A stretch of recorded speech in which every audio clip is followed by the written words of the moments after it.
Reconstruction Acts, United States 1867 to 1868. U.S.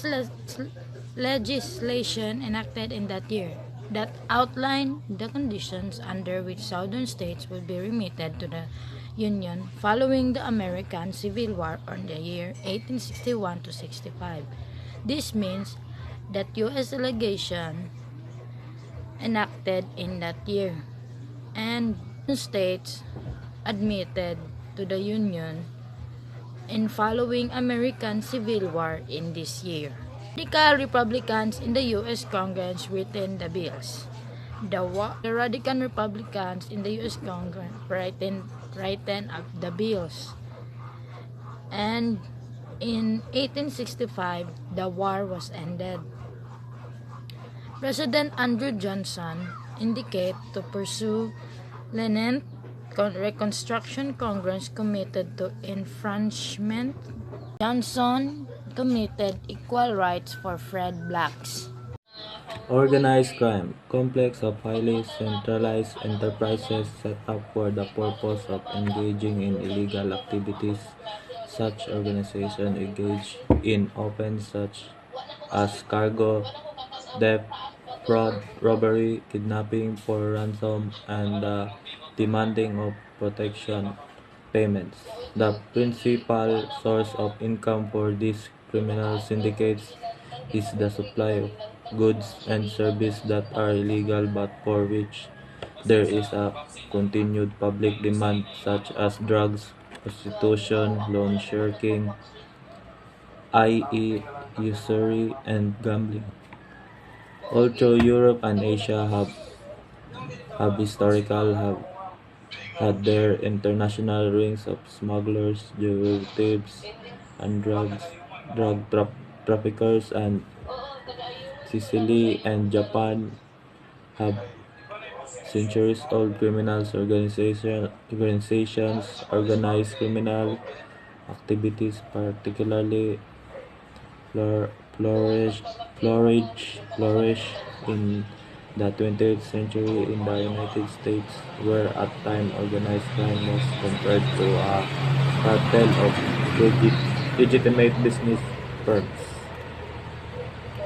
The tremendous growth in crime in the United States during Prohibition led to the formation of national organization. After repeal of the 18th Amendment put an end to bootlegging, the practice of illegal manufacturing, selling or transporting liquor. Criminal overlords turned to other activities and become even more highly organized. The usual setup was a hierarchical one with different families or syndicates in charge of operation in many of the major cities. At the head of each family was a boss who had the power of life and death over its members.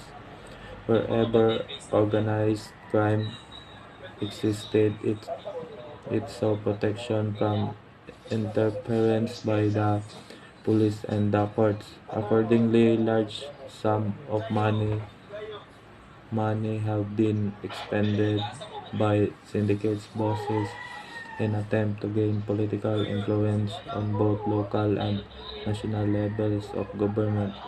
Furthermore, profits from various illegal enterprises have been invested in legitimate business.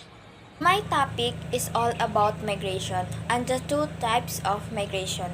Migration, it is a seasonal movement of animals from one region to another or movement from one part of something to another.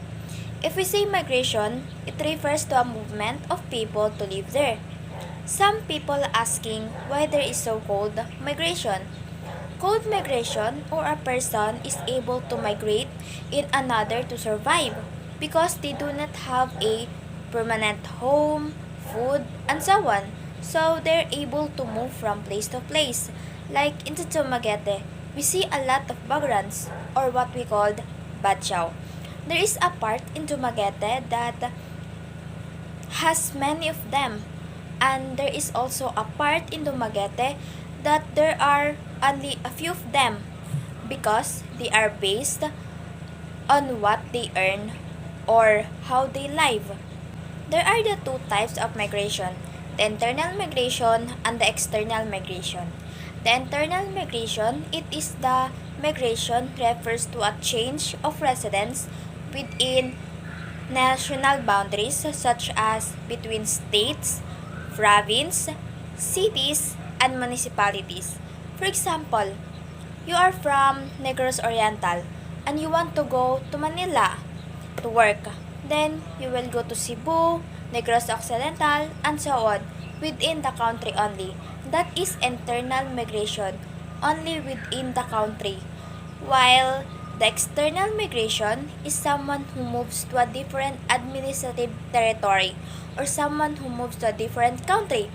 For example, the Filipinos who are in another country to work, but the Philippines is their country.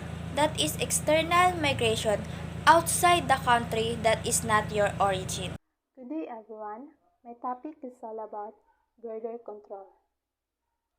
Border control refers to measures taken by government to monitor and regulate the movement of people, animals, and goods across land, air, and even in maritime borders.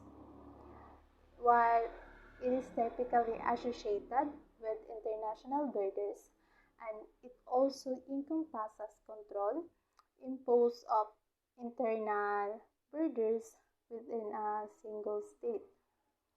Border controls serve a variety of purposes. It includes ranging from enforcing customs or biosecurity regulations to restricting migration. While there are some borders are open and completely unguarded, that is usually happened in international borders, and if the subject have degree of control, may be crossed legally only on designated checkpoints.